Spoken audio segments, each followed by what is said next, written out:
senão não temos gravação. Eu costumo dizer que, geralmente, o mais beneficiado sempre com estas iniciativas que eu tenho sou eu. Porque obriga-me a fazer investigação, obriga-me a estudar, a refletir. Então, começámos aquela formação que alguns que estão presentes estão a fazer, que vem na sequência depois da outra formação que acabou, a TEAM, que tinha mais a ver com a programação do ADN, e começámos esta, que tem a ver mais com a consciencialização e injetar nas pessoas ou nos participantes que podem efetivamente fazer mudanças profundas, que vai desde do rejuvenescimento a mudar conceitos. Entretanto, comecei a escrever outro livro e hoje não tive muito tempo para estar de volta dele, só tive a acabar um tema que encontrei a Rita lá no estágio, esteve a ler, porque depois vou descrever assim muito rapidamente, e hoje estive a acabar esse de manhã. Depois tive-me a pegar ao site, porque o Self Renewal Guru agora já tem um site, já está praticamente pronto, já está na net. E dentro daqui, portanto, e agora estou a escrever alguns temas, portanto, para dar conteúdo. E estive a falar efetivamente da parte que tem a ver com a transformação pessoal. Depois lá tive de fazer a filmagem lá para a clínica, fazer a filmagem para o YouTube e, portanto, o tempo sobrou pouco. Mas ontem a Rita teve a ler um bocado de um texto lá no estágio do livro que estou a escrever, que utilizei o nome da paciente, troquei-o, porque ela identificava-se, quando comecei-me a lembrar, isto já foi eu estou a fazer neste momento pontes com esse livro, que já resultou numa terapia, que vai ser uma terapia que vai dar seguimento a esta que agora vocês estão a fazer, que tem a ver com a TVP, ADN. TVP quer dizer Terapia de Vivências Passadas. Eu trabalhei, a maior parte do tempo que fiz hipnose, fazia TVP. TVP é um nome que a Associação de Psicólogos Brasileiros criou para distinguir um trabalho que tinha a ver com recordarmos, através da hipnose, recordarmos factos, vivências passadas. Eu trabalhava muito com procurar nesta vida, no passado mais distante da pessoa, indo até o útero, a fase uterina, procurar as causas desta vida. Quando não as encontrava, então saltava para trás, saltava para as vidas posteriores da pessoa. E durante muito tempo, portanto, toda a minha vida que fiz esse género de trabalho, estava convencido de que, efetivamente, estávamos a ver situações, ou a pessoa estava a rever situações que tinham a ver com os registros, chamemos-lhes espirituais, das vivências. Ainda hoje, durante muitos anos, acreditava portanto, que efetivamente, quando estávamos a fazer regressões à pessoa, ela estava a fazer regressões, portanto, a vidas passadas. A verdade é que é um conceito e é uma palavra que usamos para facilitar. A verdade é que a pessoa nunca vive duas vidas, não tem nem a mesma pessoa. Quando às vezes dizemos assim, ainda alguns psicólogos e hipnólogos usam isso, você foi, noutra vida foi isto ou foi aquilo, foi uma princesa, foi um rei, foi... tudo o que se pode... Não, isso não é verdade. Esta personalidade que temos hoje é a primeira vez que a temos e, portanto, morre-se, toda a estrutura desaparece, a informação passa para a alma e, portanto, a próxima vida que tivermos não dá continuidade à vida anterior. Isso é um conceito que foi usado durante... recomeçamos com uma nova etapa. O conceito de reencarnação usamos para dar sentido ao processo. O que acontece efetivamente é que nós trazemos essa informação para uma outra personalidade que pode ir buscar efetivamente dados para dar continuidade. Isso é um facto. Os psiquiatras norte-americanos usam e o que usava mais e é muito conhecido, eu penso que ainda está no ativo, o Weiss, que escreveu o primeiro livro quando ainda médico, de Muitas Vidas Muito Mestras, e depois foi por aí fora, e foi um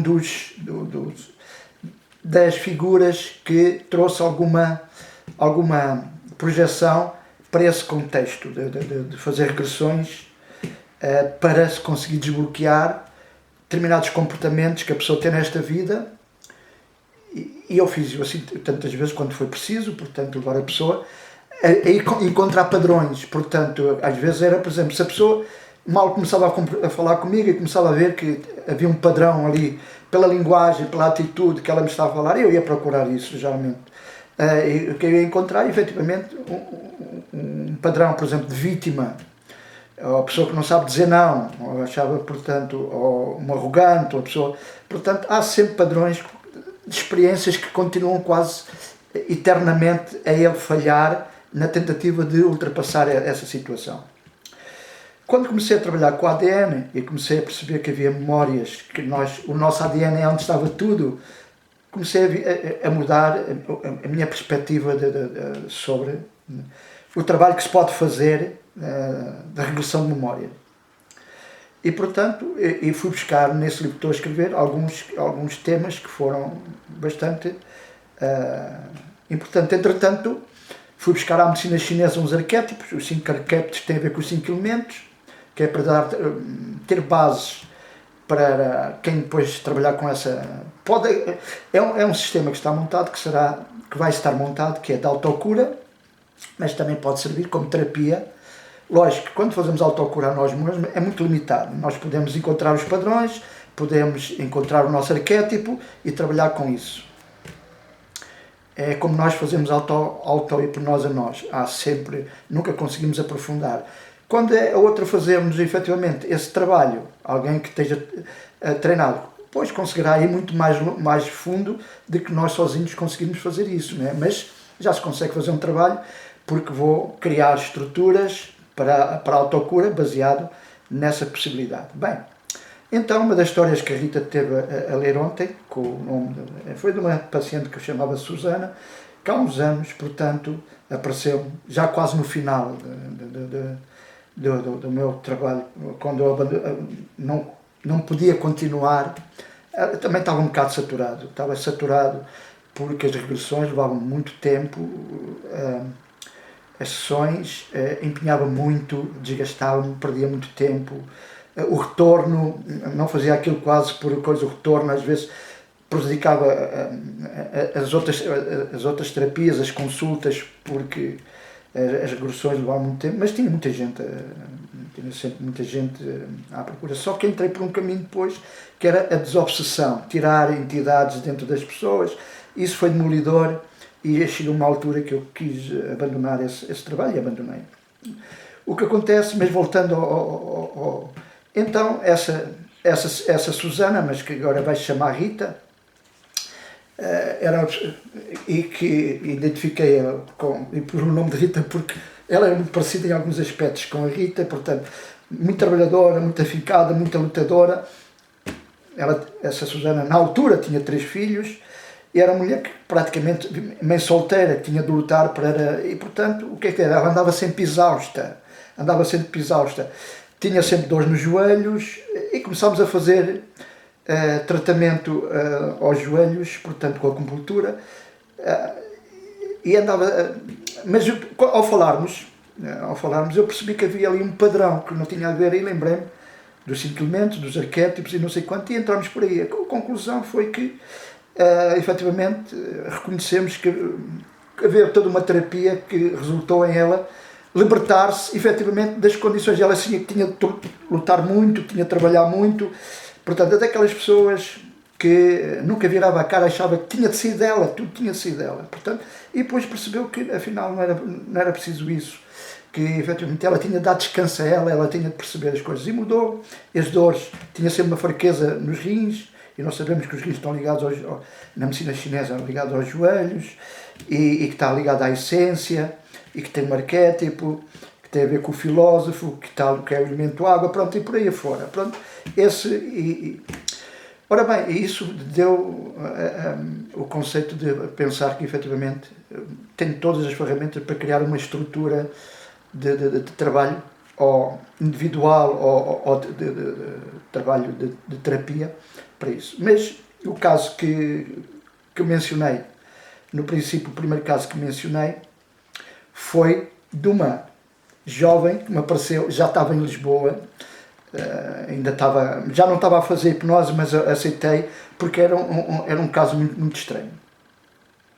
A moça tinha acabado de fazer, tinha há pouco tempo 16 anos, e de repente teve um ataque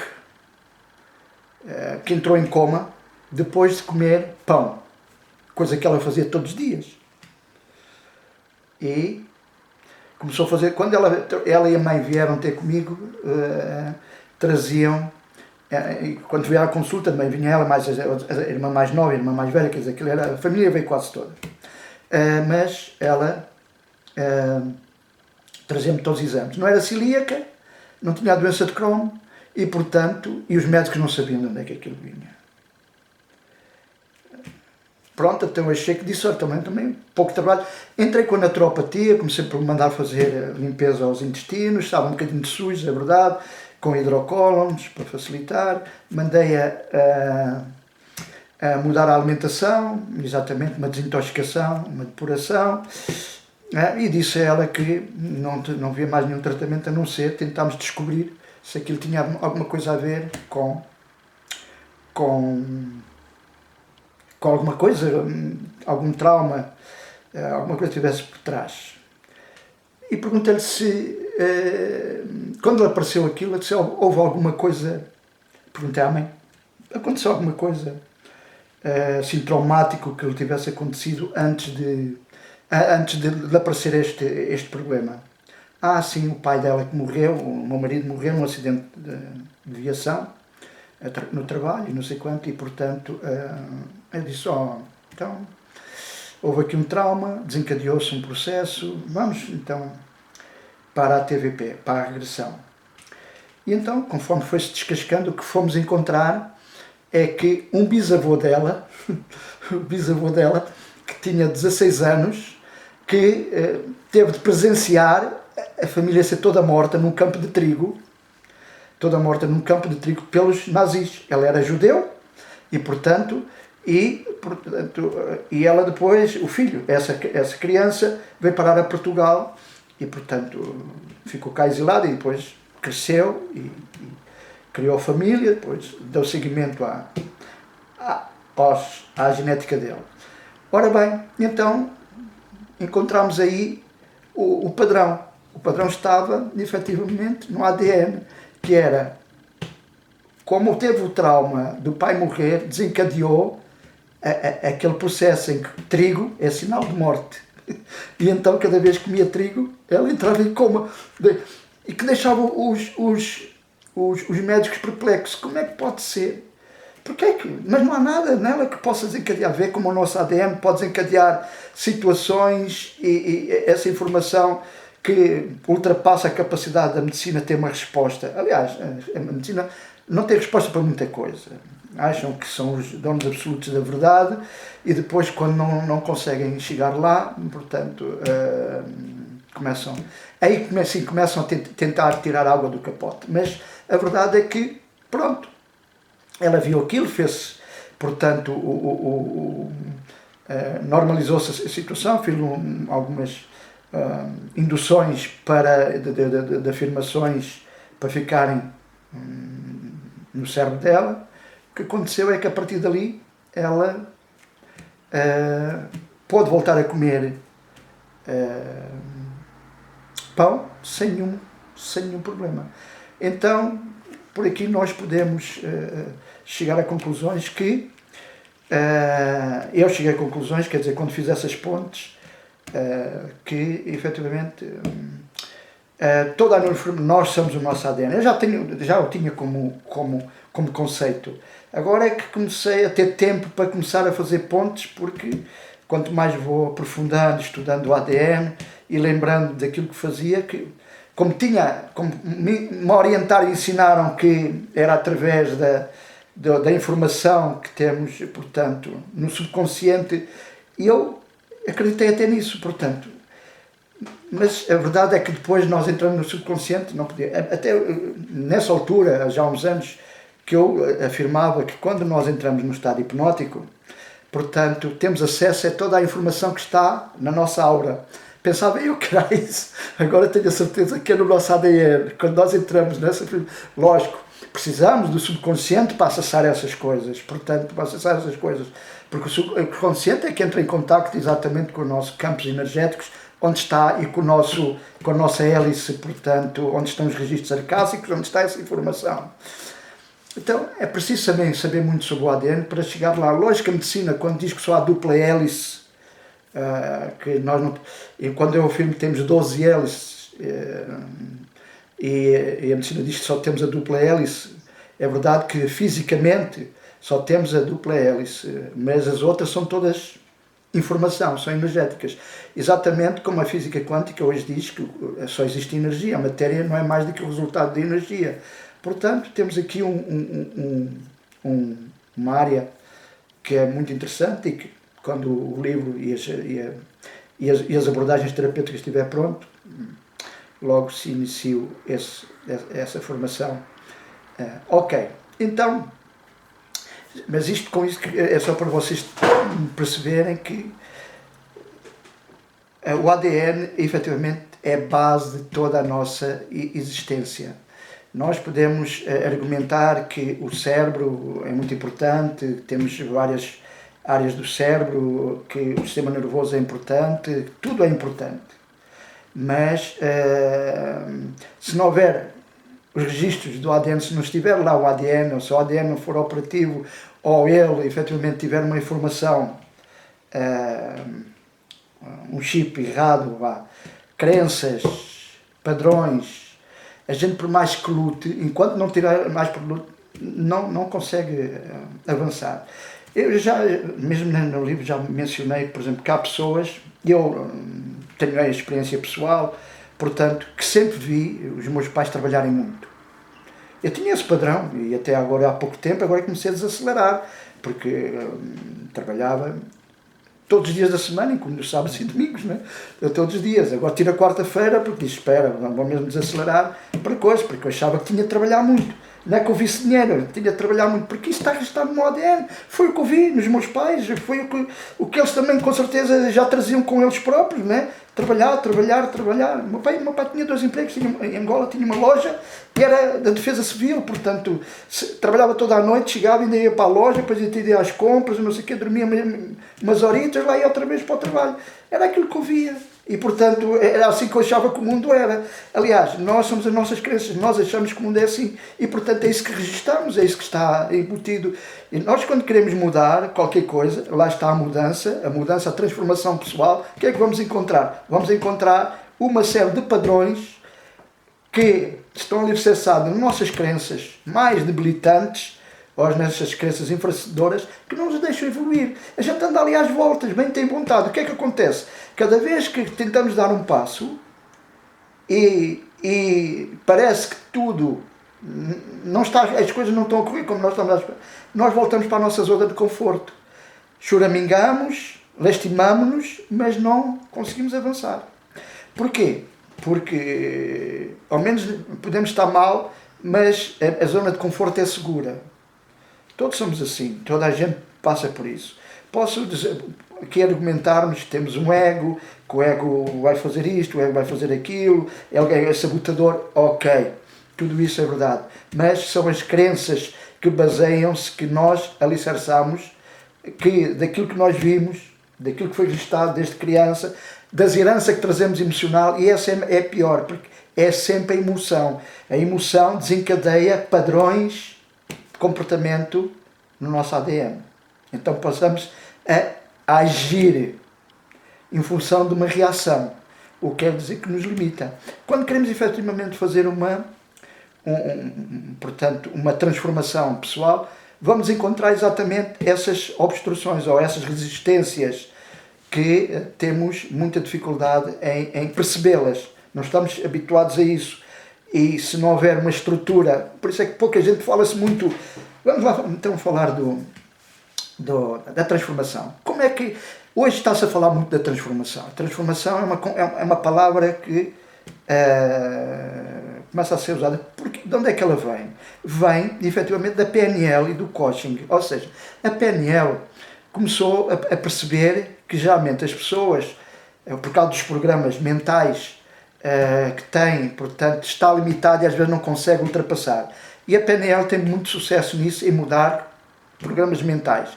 É relativo, sucesso, e eu tenho feito essa análise, porque lá está, quando não se esbarra, efetivamente, porque a PNL não sabe que por trás não é só o cérebro é só um computador, o cérebro só programa ou desprograma, mas tem de receber ordens, e as ordens têm de vir do outro lado.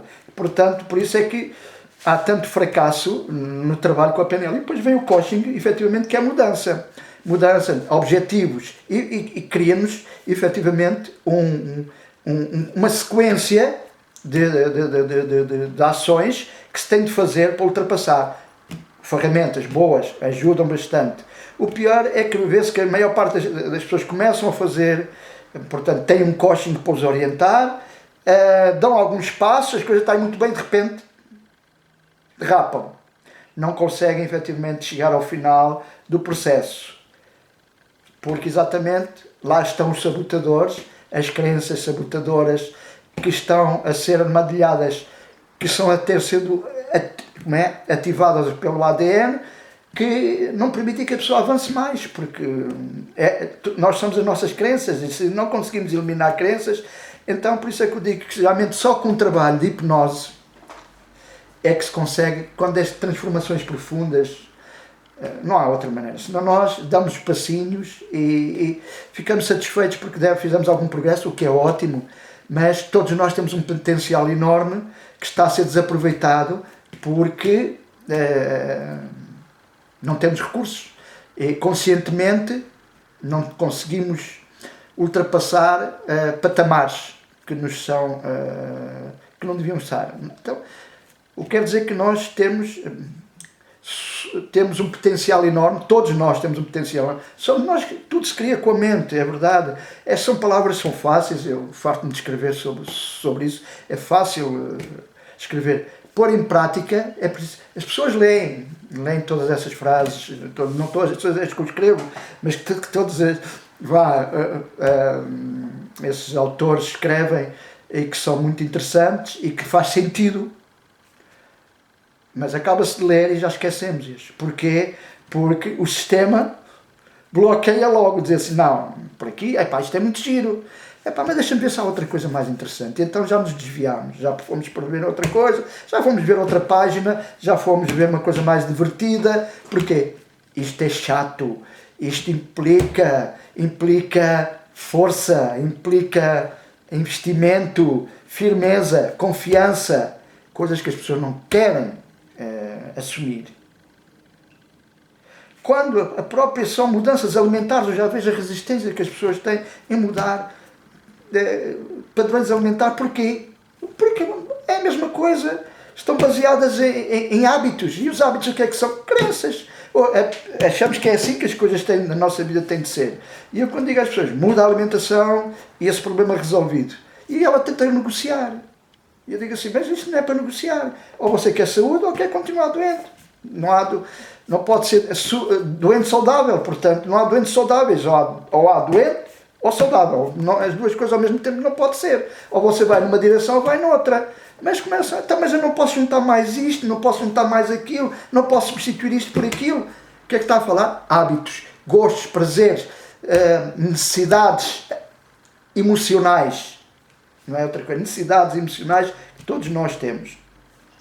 E isso implica, efetivamente, esforço. Então, a mudança é sempre de dentro para fora. A mudança pessoal pode-nos trazer muitas... Claro, só traz vantagens.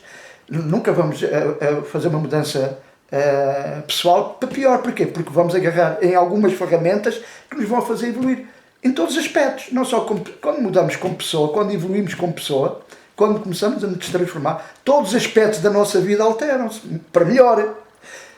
No nosso emprego, podemos ser mais assertivos, na nossa família, mais tolerantes e ao mesmo tempo mais compreensíveis, a compreender melhor os outros, porque começamos a ser mais também contemplativos.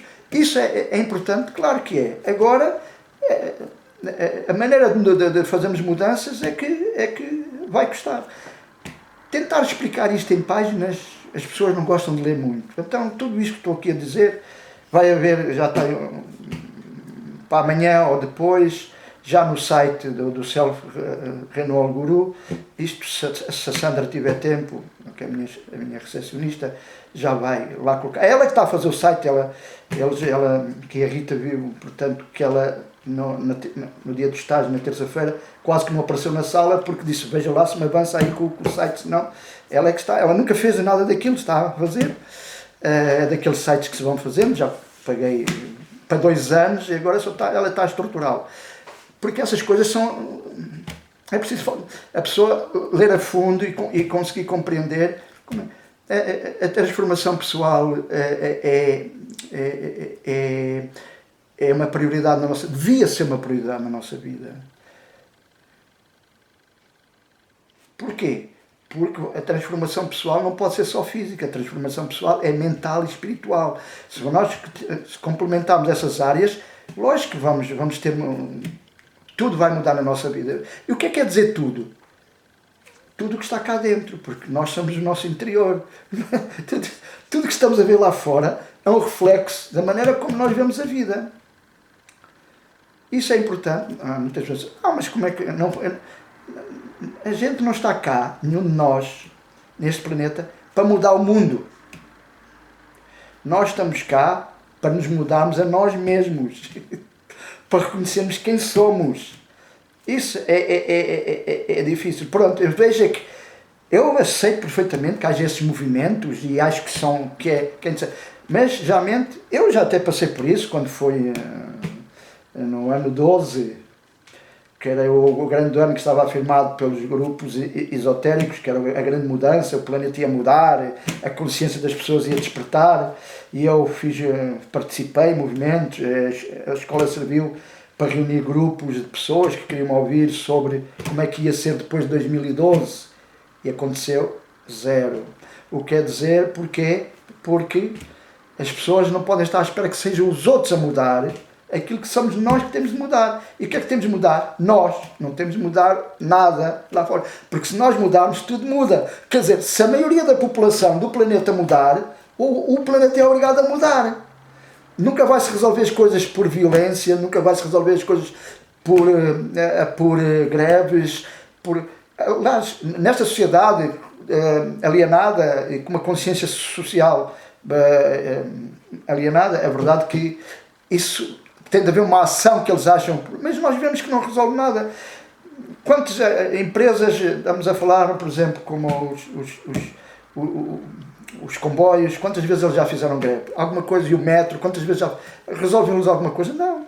Porquê? Porque quando eles fazem greve, quem é prejudicado é o utente, não é a empresa. Porque se eles fizessem greve de pôr os comboios a andar, ou o metro a andar na mesma, e não cobrassem bilhetes e dizer que ninguém paga, portanto, a empresa dizia logo, espera lá, alto lá, não, vamos lá negociar. Mas como é o utente que paga, isso ele já tem o passe, já está comprado, se quer coisas, os poucos comboios que houverem, ou metros, os que entrarem lá têm de pagar, portanto os que andarem em serviço, como nós vemos, isto é só a ótica, portanto, alienada de ver as coisas. Começamos a ver que disse, não. O Gandhi disse uma frase muito importante. Eu ainda escrevia hoje, diz assim, sejas tu a mudança que queres ver no mundo. Portanto, então a mudança, e ele não conseguiu sem violência, vergar o império mais poderoso daquela altura, o Império Inglês, sem disparar um tiro. Aliás, os ingleses é que dispararam contra eles, mas sem disparar um tiro, ele conseguiu resistência. Toda a gente, passaram como um todo, toda a gente parou. Quando ele disse, vamos parar, greve total, toda a gente parou. E a Inglaterra dobrou. Dizer, não aguentamos isto, não pode ser. Olha, vamos lá entregar isto a eles. Afinal, aquilo era deles, não é? Portanto, o país era deles, eles eram só, portanto, a nação ocupante e administradora. Portanto, o que quer dizer é exatamente que isto é importante. Nós temos de compreender que a mudança tem de passar por nós e que tem de haver, efetivamente, coisas que temos de fazer. Por exemplo, veja, quando estamos nos 10. Ora bem, isto podiam estar, se isto interessasse às pessoas, teria umas 300 ou 400 pessoas. Se as minhas páginas em conjunto já têm 2.000 e tal pessoas, por menos, uma fração disso, 10% deles eram 200 e tal pessoas. O que quer dizer que estavam interessadas. As pessoas acham isso, as palavras muito bonitas, mas passarem partir para a ação é difícil. Preferem acusar todo mundo de eles estarem sempre na mesma, de não fazerem poucos progressos. As pessoas investem no nada, ou seja, não podem perder um jogo de futebol, não podem perder um festival, não podem perder um concerto, mas não têm uma hora para mudar algumas coisas interiores. Não acho que há pessoas que vão fazendo um yogazinho, um tai chi chuan, uma meditaçãozinha e tal, e depois vêm dizer, eu sou muito espiritual. Então, ok, eu faço meditação, sou uma pessoa muito espiritual. Na espiritualidade não se mede pela meditação, espera pela mudança de atitude interna e da maneira como se comporta. Isso é importante, claro que é a única maneira. Não há outra maneira. Até que ponto é que isso pode ser importante? Porque nós não somos daqui. Nós só estamos aqui. E trouxemos chamemos-lhe missão. Evoluir, ultrapassar as limitações, acabar a formação, terminar o curso e irmos embora. Só que andamos nisto há milhões de anos. O tempo não existe e, portanto, mais outros milhões de anos vão passar, havendo um ou outro que vai começando a acordar e dizer assim, eu vou pegar aqui, já que, como eu já disse, o Rumi escreveu um poema muito interessante que no final assim, quando tu viestes para aqui, Deus pôs uma escada para sair de cá. Eu chamo essa escada a ciência da autorrealização em Deus. Por acaso até vou mudar o nome, para a semana já deve ter autorização para mudar outra vez o nome, vai voltar para chamar-se a ciência da autorrealização interior. Porque muita gente ficou incomodada com a autorrealização em Deus. A palavra Deus, tal como aqui a nossa Paula, incomodava no princípio, porque a palavra Deus tem uma conotação muito católica, muito religiosa, e portanto há pessoas que começaram-se a sentir que, portanto, que não queriam ter nada com esse... deixaram de participar porque não queriam ter nada com esse Deus da Igreja. A palavra Deus foi uma palavra que é usada como para simbolizar uma força, uma fonte, e não propriamente, mas como foi tão usada, e é tão usada pelas religiões, né, ocidentais, a conotação. Mas a verdade é que nós estamos cá para a autorrealização. Só há uma finalidade, a autorrealização. O quê? Interior, a autorrealização interior. E eu digo às vezes que isto é uma escola que viemos cá para... Na verdade isto não é uma escola. Eu pensava isso há uns anos atrás e às vezes é a maneira mais fácil, porque uma escola nós viemos para aprender. Aqui o Joaquim, a Lourdes e a maioria dos que estão aí desse lado já viveram milhares de vezes. Têm os registros no seu ADN de quem realmente são, daquilo que são verdadeiramente. Só cada vez que reencarnaram, lógico, numa nova personalidade, tudo que a outra anterior fez não é continuidade, recomeça de novo, quase do zero, trazendo as bandeiras, ou seja, os registros estão lá dentro, mas como nós, os nossos antepassados sempre olharam para fora e nunca para dentro, porque fomos todos treinados assim, O ser humano começou logo por, ele mal começou a ter algum conceito de divindade, começou a fazer adorações. Deus estava sempre lá fora, né? Os xamãs, o xamanismo, ou as práticas religiosas, xamânico-religiosas do passado, distante, era sempre para fora. Há registro, inclusivamente, portanto, desenhos, portanto, dos nossos cromagnons, que já sabiam fazer desenhos nas grutas e em paredes, em que se vê que está algo a descer do céu, que era o tal Deus, que vem a um ser superior, que, portanto, então passámos sempre a adorar o Deus lá fora. E esquecemos sempre que ele sempre cá esteve dentro. Sempre andámos connosco, e nós há milhares e milhares de anos que andamos à procura de algo que sempre esteve dentro de nós. E como vamos continuar à procura desse algo fora de nós, não saímos da cepa torta. Lá fazemos, é preciso conceitos como estes para efetivamente começarmos a solidificar ideias e começarmos a perceber que é dentro de nós que nós devemos procurar a nossa transformação. E sabendo que temos todos os recursos. Quando eu disse que o nosso ADN, portanto, é completo, não pode ser melhorado, porque nada o pode melhorar, temos tudo o que nós precisamos para fazer. É só nós nos focar, como diz a semana, nós focarmos efetivamente em fazer um processo evolucionário.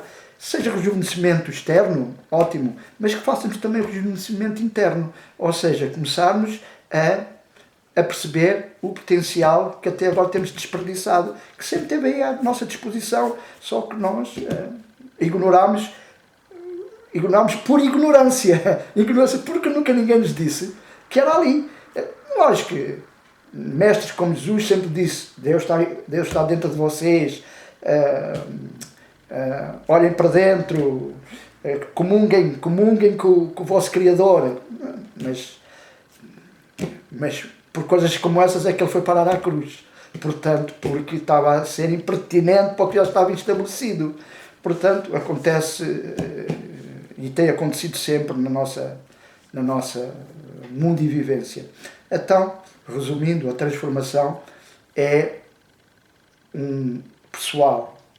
Não há duas pessoas que tenham de fazer o mesmo caminho. Podem fazer caminhos parecidos. Não estamos exatamente na mesma frequência. Por toda a informação que trazemos do passado e que não conhecemos, quase todos nós já passámos por tudo que podíamos passar neste planeta. O pior é que vamos repetindo. Ou seja, quase toda a gente já foi tudo, já teve todos os papéis. Ou seja, este teatro, que chama-se Terra, nós já fomos atores que ensinámos todos os papéis que se podiam. Só que acabamos por os repetir e não temos consciência que se calhar basta. É dizer assim, não, eu agora quero fazer um caminho. Quero fazer um caminho sem regresso. Só para ir para lá, não ir para cá. Lógico, não vai acontecer só numa vida. Garanto-vos que por muito que consigamos evoluir, mas já ficamos lá perto. Ou seja, mais uma vidinha ou duas e o problema está. O pior é que é o tempo que estamos lá do outro lado, como é que planeamos voltar. Ou não voltar. Não somos obrigados a voltar para cá. E isso é importante perceber. Ou seja, para mim, a transformação pessoal é segmentada na espiritualidade, porque nós somos seres espirituais. Nós somos seres espirituais que estamos a usar um veículo, que é um corpo biológico, para fazer experiências, e foi criado todo este cenário exatamente para nos possibilitar isto. Quando estamos fora de um corpo físico, nós não podemos cheirar uma rosa, não podemos ter emoções, porque somos amor. O amor é a emoção suprema. E, portanto, precisamos de um corpo exatamente para poder fazer essa evolução. O segundo curso, o curso em Milagres, há uma parte que diz, muitas partes, mas uma que diz assim: tu que estás a dormir, pensando que saíste do lar, nunca daqui saíste, só estás a sonhar que saíste do lar. Eu quero dizer que nós sempre estamos lá, uma parte de nós sempre ficou lá. Só trazemos uma outra parte para virmos para cá, para exatamente fazer todo este processo. O que quer dizer que ficamos tão focados, ficamos tão envolvidos como a única realidade, aparentemente, e conseguimos arranjar cenários tão envolventes que esquecemos, efetivamente, que devíamos procurar, efetivamente, sair daqui com honra, não é voltar. Cada vez que saíssemos, fôssemos honrados por termos já feito algum trabalho. Isso agora estou a acabar de fazer uma afirmação de Crayon. Crayon disse, sempre que vocês evoluem, vocês quando voltam são honrados pelas cores que conseguiram. O que quer dizer, quando conseguimos fazer, nem que seja só um pequeno avanço, quando lá voltamos, a família que está à nossa espera, não é a família da terra, a família, porque a nossa verdadeira família está lá do outro lado, não é aqui, diz assim, olha, fizeste um trabalho magnífico. E é isso que devemos nos orgulhar, é quando este corpo já não fosse, o nosso corpo, estou a falar de nós, já não fosse necessário para continuarmos a fazer experiência, então, que quando o largássemos, não ficássemos com pena de o largar, mas sim alegres por ter-o abandonado, porque ele já não nos vai fazer falta. Este é um corpo de sofrimento, é um corpo de dor. A alma não sofre, o espírito não sofre, mas este corpo, exatamente para podermos experimentar. A dor, às vezes, é um processo que nos ajuda, efetivamente, à transformação. Só que a maior parte das pessoas é uma transformação negativa. Eu vejo todos os dias e cada vez começa-me a começar a incomodar mais. É ouvir as pessoas a dizer o que eu tenho sofrido. Ainda na terça-feira, um senhor que a Rita viu que estava assim muito brincalhão, que estava na Marquesa logo à entrada, numa das salas, e assim, quando eu estava a falar com ele, a tratá-lo, ele disse assim, doutor, você sabe lá o que eu tenho sofrido. As pessoas, para a maior parte das pessoas, é o sofrimento. A vida é sofrimento. Aliás, quando a quem é adepto da religião católica ou cristã e tem como símbolo um indivíduo pendurado numa cruz a sofrer, está tudo dito. Eu pertenci a um movimento, eu ajudei a fazer o único templo Shan que existe, está ali ao pé da Expo. Já não vou lá há muitos anos, porque depois, lá enquanto... E uma vez convidei a responsável, chamemos a madre responsável, a monge, que aquilo eram só mulheres, não havia homens naquele, não há homens naquele movimento. Shan em japonês é o Zen. O Shan ou o Zen é uma mistura de taoísmo e de budismo. Ou seja, mas é muito seletivo, tem outra maneira, por exemplo, são muito espartanos na maneira de muita meditação e pouco falatório, pronto. E quando a convidei a vir à minha clínica, aqui do Barreiro, tem os corredores cheios de Budas grandes, Budas pesados, Budas pequenos, de um lado e do outro das paredes, tem um corredor largo, aquilo. E então, quando a monja entrou, depara-se logo com um Buda, logo à entrada, um Buda que está à posição que chama-se do discurso, que é o mudra do discurso, ela deita-se e faz a reverência. Mal se levanta, tinha outro Buda, e depois outro Buda ao lado, e cada vez reverenciou, até chegar a um Jesus Cristo da Sagrada Família que está quase à entrada de salas de tratamento. Ignorou. Não diz nada aquilo. Não faz parte da cultura dela, né, da cultura religiosa dela. Portanto, para nós, Jesus é um símbolo. A Igreja criou a cruz como um símbolo. A cruz é um sacrifício, portanto, é onde se sacrificava as pessoas, portanto, onde se matava as pessoas, ok? E nós temos esse conceito, a maior parte das pessoas, eu já tive pessoas, agora já não tenho ouvido tanto, as pessoas dizerem-me, se Jesus sofreu, porquê é que eu também tenho de sofrer? como quem diz. Eu disse, e você sabe se Jesus sofreu? Aquilo que lhe contaram, você sabe se é verdade? E você sabe quem era Jesus? E se calhar que ele era invulnerável à dor. Aliás, e era.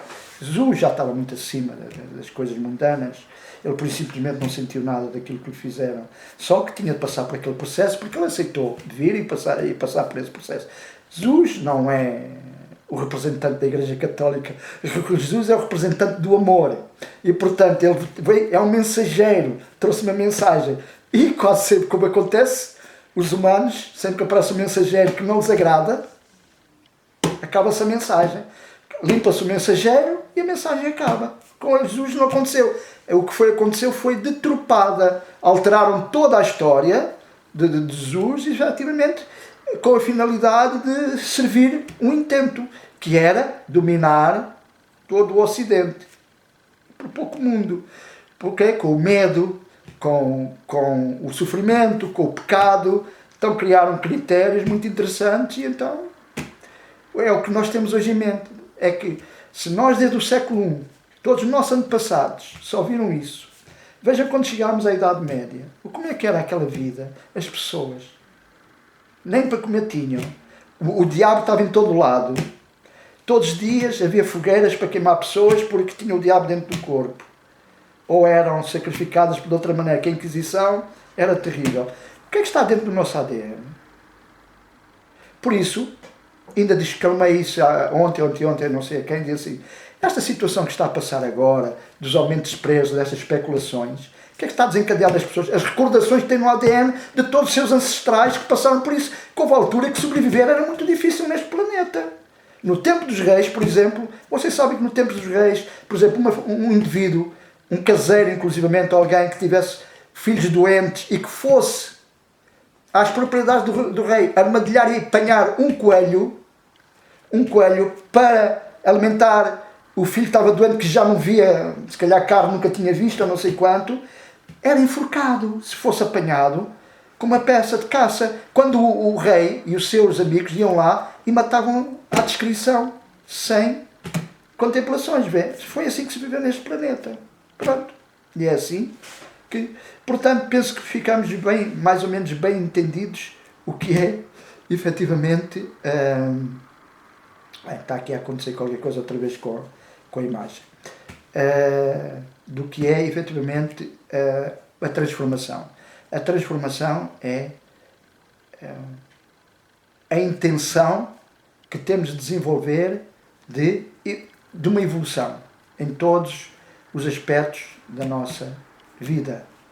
A vida espiritual, a vida... estão-me a ouvir? Porque aqui a imagem está... o ecrã está aqui esquisito. E a vida mental, física e espiritual. Ok, pronto, penso que esse assunto já está debatido. Se calhar vamos para um relaxamentozinho, que é para ver se vocês acalmam que essas emoções, para não ficar estressados com tanta tanta força de tentar-vos mostrar que há efetivamente muito que podemos fazer pelo nosso caminho. Ora bem, hoje vamos fazer algo um bocadinho diferente. Hoje isto vai demorar um bocadinho, mas vai demorar um bocadinho, no aspecto é que vai ser um relaxamento longo. Vamos só simular no aspecto. Não vou poder desenvolver isto como fazemos na escola, mas o sábio da montanha. O sábio da montanha, portanto, é um arquétipo, já que eu agora estou a trabalhar muito com arquétipos, mas arquétipos da medicina chinesa, vamos também aqui trabalhar com arquétipos. Já está tudo parado, quer dizer que já não me ouvem. Quando se alguém tiverem a ouvir, dizerem-me, porque eu acho que vou para aqui.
Sim.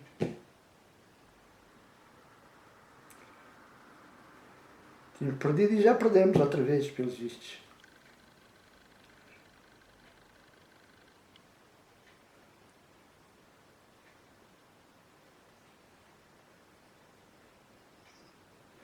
Não, hoje não está.